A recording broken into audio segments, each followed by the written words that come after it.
tayo makasagap ng swerte, lalo na ho sa mga mahilig magsugal o kaya may mga negosyo, yun pong talagang daily na talagang niraraket po natin araw-araw is all about pera, negosyo, ganyan, sugal, yung mga ano guys. So yan ho ay may mga hatak pera na dapat gawin. Pero ito po ay isang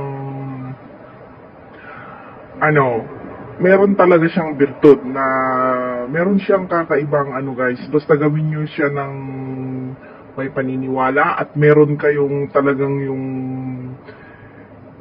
yung taos-pusong panalangin. So, marami hong orasyon na naka-upload na dyan. Ayan guys, so marami pa po akong gustong ibahagi sa inyo guys. Pahintay-hintay na lang kayo. So, ito po ay gagawin nyo kahit ano pong oras, kahit umaga, tanghali, gabi, as long as na yung nasa matindi kayong pangangailangan guys.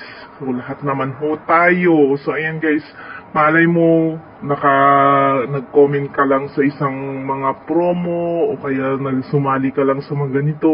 So, napili ka, ganyan. So, meron yung mga unexpected money na darating sa iyo guys. So, ito ho, gawin mo ng may paniniwala. So, kung kailangan ninyo ng marker o ballpen na meron kayo guys. So, ito po ay naituro ko na po sa inyo yan guys. So, ayan ho. Naituro ko na po sa inyo yan guys ha. Kung maaari green, pero kung walang green, pwede naman ho yung black guys. Kasi dito sa akin, mahirap po talaga maghanap ng green. So dito po sa left na palad. So lagi po ninyong tatandaan na left na palad. So dito naman po, dito ito po yung left ninyo na kamay, left.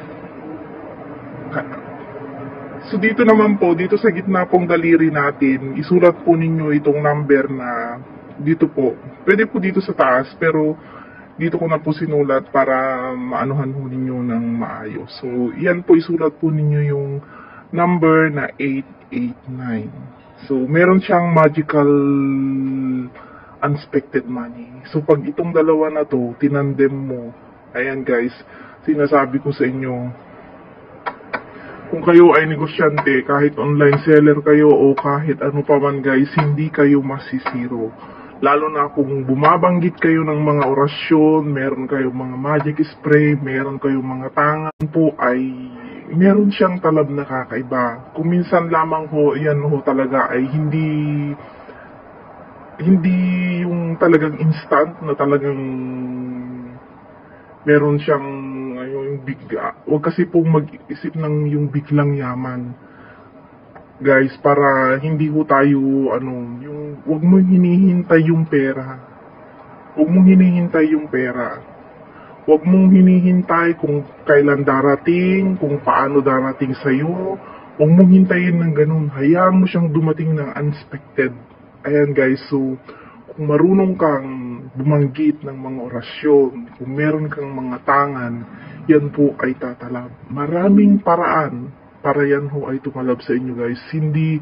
Huwag kayong mapaghanap ng guys, matuto tayong makontento sa mga tangan natin.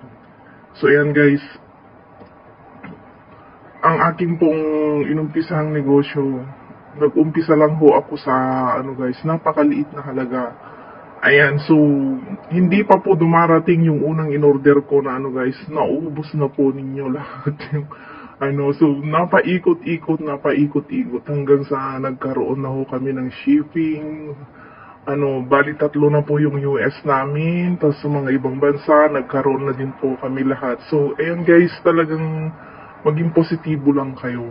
At wag na ninyong iisipin yung mga kasosyo ninyo sa negosyo, wag ninyo silang iisipin, wag ninyong pinupuntahan yung mga wall nila, wag ninyong ginagaya yung mga nila. Gumawa ko kayo ng sarili ninyong diskarte sa buhay, sarili ninyong diskarte sa negosyo ninyo. Ayan po guys yung technique na lahat. Wag kayong gumaya. Gumawa kayo ng kakaibang mga guys, para kayo po ay lapitin ng tao, lapitin ng customer ninyo, lapitin ng buyer ninyo. So yan po yung bawat umaga, bumanggit ng mga panalangin, humiling, bumanggit ng orasyon, gumawa ng mga ganito guys. May talab. May talab lahat yan guys. So ito lamang po at maraming salamat po sa inyo lahat. Take note po yan guys, 889. So yan guys, 889 siya. Maraming salamat po. Pwede po dito. Basta sa gitna, pwede po dyan, ganyan. Basta sa gitna lang siya. Sa gitna na dali sa left na palad. So ayan guys, maraming